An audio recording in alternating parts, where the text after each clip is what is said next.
বাদ জুমা বড় সমাবেশের ডাক দিয়েছেন হাসনাত আব্দুল্লাহ এবং সেই সমাবেশকে ঘিরেই কিন্তু এই মুহূর্তে প্রস্তুত হচ্ছে মঞ্চ এবং এই মঞ্চটি কিন্তু 5টি ট্রাকের উপরে ভ্রাম্যমাণভাবে নির্মাণ করা হচ্ছে এবং এই স্থানটি কিন্তু ইন্টারকন্টিনেন্টাল মোড় থেকে মিন্টু রোডের সামনের যে পানির ফোয়ারাটি রয়েছে সেই ফোয়ারার মধ্যবর্তী স্থানে কিন্তু এটি নির্মাণ করা হচ্ছে এবং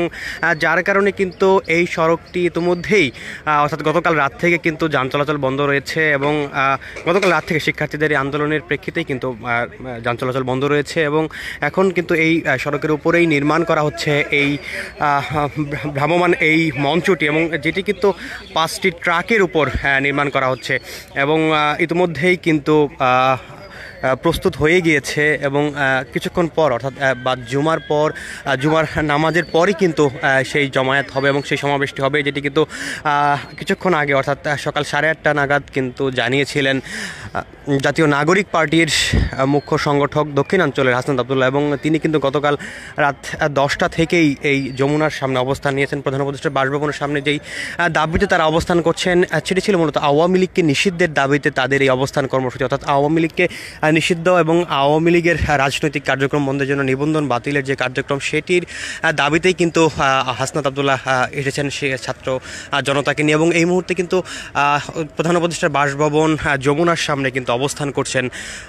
হাসনাতরা এবং কিছুক্ষণ আগে পঞ্চগড় থেকে কিন্তু এসে যোগ দিয়েছেন জাতীয় নাগরিক পার্টির মুখ্য সংগঠক উত্তরাঞ্চলের সার্জিস আলম এবং তিনি কিন্তু এসেই হাসনাত আব্দুল্লাহর পাশে বসে আছেন এবং তিনি গতকাল ফেসবুকে কিন্তু জানিয়েছিলেন তিনি পঞ্চগড় থেকে রওনা দিয়েছিলেন এবং কিছুক্ষণ আগে কিন্তু তিনি এসে উপস্থিত হয়েছেন। দর্শক, এই মুহূর্তে কিন্তু এই মিন্টু রোডের মোড়টিতে অর্থাৎ ইন্টারকন্টিনেন্টাল মোড় থেকে মিন্টু রোডের এই মোড়টিতে কিন্তু আইন শৃঙ্খলা রক্ষাকারী বাহিনীর সদস্যরা সতর্ক অবস্থান নিয়েছে, যেহেতু প্রধান উপদেষ্টার বাসভবন এখানে এবং শিক্ষার্থীরা কিন্তু রাতভর এখানে অবস্থান নিয়েছেন। দর্শক, আপনাদেরকে দেশপ্রান্ত লাইভে কিন্তু আমরা সরাসরি সংযুক্ত করেছিলাম এবং যেখানে চেষ্টা করেছিলাম সর্বশেষ পরিস্থিতি যমুনার সামনে এবং সেখানে কিন্তু শিক্ষার্থীরা এবং ছাত্র জনতারা কিন্তু অবস্থান নিয়েছেন এবং তারা কিন্তু স্লোগান দিয়ে যাচ্ছেন আওয়ামী লীগকে নিষিদ্ধের দাবিতে, অর্থাৎ ব্যান আওয়ামী লীগ, তারা তাদের স্লোগান কিন্তু বারবার দিচ্ছিলেন এবং সেই দাবি তারা করছিলেন। তাদের কিন্তু এক দফা দাবি আওয়ামী লীগ নিষিদ্ধ না হওয়া পর্যন্ত তাদের এই অবস্থান অবস্থান থেকে তারা সরবেন না এবং তারা যে বিষয়টি বলছিলেন গত 5 আগস্ট আওয়ামী লীগ সরকারের পতনের পর এতদিন পর্যন্ত অর্থাৎ এই প্রায় 10 মাস কিন্তু হয়ে যাচ্ছে এবং এই 10 মাসে কিন্তু আওয়ামী লীগকে নিষিদ্ধের ব্যাপারে বর্তমান অন্তর্বর্তী সরকার কোনো ধরনের কার্যকরী পদক্ষেপ নেয়নি। তবে দর্শক, আপনাদের যদি জানিয়ে রাখি গতকাল রাত 10টা নাগাদ যখন এই আন্দোলনটি চলমান ছিল অর্থাৎ শুরু হয়েছিল তখন কিন্তু বর্তমান অন্তর্বর্তী সরকারের যে ক্রীড়া উপদেষ্টা রয়েছেন আসিফ মাহমুদ সজীব ভুঁইয়া তিনি যে বিষয়টি কিন্তু তার ফেসবুক পোস্টে জানিয়েছিলেন যে স্বেচ্ছাসেবক লীগ এবং যুবলীগকে নিষিদ্ধ করার প্রক্রিয়া চূড়ান্ত হয়েছে। তবে সেই পোস্টের পর থেকেই কিন্তু নাহিদ ইসলাম অর্থাৎ জাতীয় নাগরিক পার্টির যে আহ্বায়ক রয়েছেন এবং অন্তর্বর্তী সরকারের সাবেক উপদেষ্টা সেই নাহিদ ইসলাম কিন্তু আরেকটি ফেসবুক পোস্টে জানিয়েছেন স্বেচ্ছাসেবক লীগ এবং যুবলীগকে নিষিদ্ধের যে বিষয়টি এটি কিন্তু একটি প্রহসন এবং সেই প্রহসনকে তারা মানেন না এবং সেই পোস্টে কিন্তু তিনি জানিয়েছেন এই প্রহসন করে শিক্ষার্থীদেরকে আর দমানো যাবে না, আওয়ামী লীগকে নিষিদ্ধের চূড়ান্ত রোডম্যাপ কিন্তু প্রকাশ করতে হবে, সেই দাবি তারা করে আসছিলেন। অর্থাৎ গতকাল রাতে যখন হাসনাত আব্দুল্লাহ এবং ছাত্র জনতারা এখানে অবস্থান অর্থাৎ প্রধান উপদেষ্টার বাসভবনের সামনে অবস্থান নিয়েছিলেন, তারপর কিন্তু রাত 2টা নাগাদ জাতীয় নাগরিক পার্টির আহ্বায়ক নাহিদ ইসলাম সহ কিন্তু সদস্য সচিব আক্তার হোসেন এবং বেশ কয়েকজন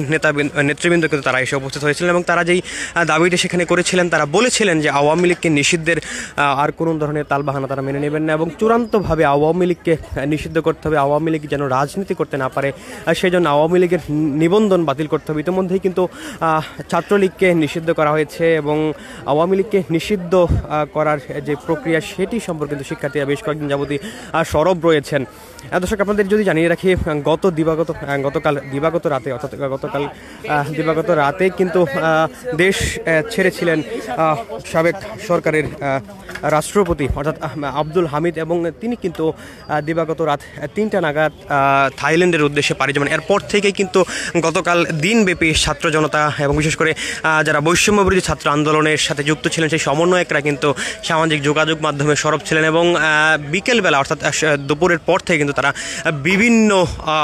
সংগঠন কিন্তু সেই সাবেক রাষ্ট্রপতি আব্দুল হামিদের এই দেশ ত্যাগের প্রতিবাদে কিন্তু সভা সমাবেশ করেছেন এবং যারই প্রেক্ষিতে গতকাল রাত 10টা নাগাদ কিন্তু হাসনাত আবদুল্লাহ ছাত্র জনতা নিয়ে প্রধান উপদেষ্টার বাসভবন অভিমুখে এগিয়ে আসেন এবং পুলিশের বাধার মুখে কিন্তু তারা পড়েছিলেন ইন্টারকন্টিনেন্টাল মোড়ে। তবে পুলিশের সেই বাধা তারা অতিক্রম করে কিন্তু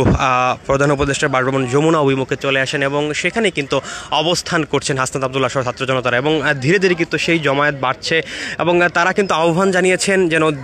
সারা দেশ থেকে যারা আওয়ামী লীগের নিষিদ্ধ চান অর্থাৎ ফ্যাসিস্ট আওয়ামী লীগ, তারা বলছিলেন ফ্যাসিস্ট আওয়ামী লীগের নিষিদ্ধের দাবিতে যারা একমত তাদেরকে সমাবেত হওয়ার জন্য কিন্তু তারা দাবি জানিয়েছিলেন এবং তারা যেন এসে সংহতি জানান এই আন্দোলন অর্থাৎ এই অবস্থানে তারা যেন সংহতি জানান সেই দাবি কিন্তু অর্থাৎ সেই আহ্বান কিন্তু তারা জানিয়েছেন।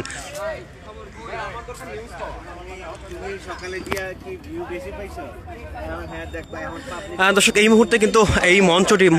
প্রস্তুত হয়ে গেছে এবং কিছুক্ষণ পর অর্থাৎ আগামী 3 ঘন্টা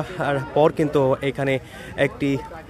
সমাবেশ হবে এবং যেটি কিন্তু ডাক দিয়েছেন হাসনাত আবদুল্লাহ এবং হাসনাত আবদুল্লাহ কিন্তু যেমনটি বলছিলেন জুমার পর তারা এই জমায়েতটি করছেন এবং দর্শক আপনাদের যদি আমরা দেখানোর চেষ্টা করেছিলাম কিছুক্ষণ আগে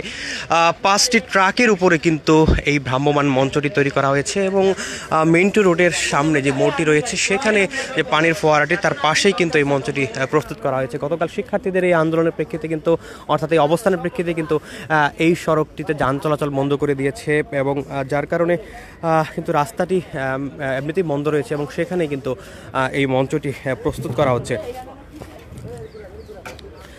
আজ সকালবেলা 8:30 নাগাদ কিন্তু আওয়ামী লীগ নিষিদ্ধ দাবিতে শুক্রবার মানে জুমার পর কিন্তু বড় একটা জমায়েতের ডাক দিয়েছিলেন এই জাতীয় নাগরিক পার্টির দক্ষিণাঞ্চলের মুখ্য সংগঠক হাসনাত আবদুল্লাহ এবং সেই জমায়েতে কিন্তু সেই জমায়েতে অংশ হিসাবে কিন্তু কিছুক্ষণ পরে কিন্তু সেটি শুরু হবে এবং যেটিকে ঘিরে কিন্তু ইতিমধ্যেই মঞ্চ প্রস্তুত হয়ে গেছে। দর্শক আপনাদের যদি জানিয়ে রাখি গতকাল রাত থেকে যে অবস্থান ছাত্র জনতা করছিলেন সেখানে কিন্তু জাতীয় নাগরিক পার্টি সহ কিন্তু অবস্থান নিয়েছেন জাতীয় বাংলাদেশ গণতান্ত্রিক ছাত্র সংসদ, জুলাই ঐক্য, ইনকিলাব মঞ্চের সহ বিভিন্ন কওমি মাদ্রাসার শিক্ষার্থীরাও কিন্তু এতে অবস্থান নিয়েছেন এবং তারা যে দাবিটি করছিলেন আওয়ামী লীগ নিষিদ্ধের ব্যাপারে বর্তমান অন্তর্বর্তী সরকারের পরিপূর্ণ রুটম্যাপ ছাড়া তারা কিন্তু এই অবস্থান তারা ছাড়বেন না এবং যেই দাবিতে কিন্তু দীর্ঘ 12 ঘন্টা অতিক্রম করেছে এবং 13 ঘন্টা প্রায় কিন্তু হয়ে যাচ্ছে এবং সেই প্রায় 13 ঘন্টা যাবতই কিন্তু শিক্ষার্থীরা ছাত্র জনতা সেখানে অবস্থান নিয়েছেন। দর্শক, এই ছিল বড় জমায়েতের যে মঞ্চ প্রস্তুতির সর্বশেষ পরিস্থিতি।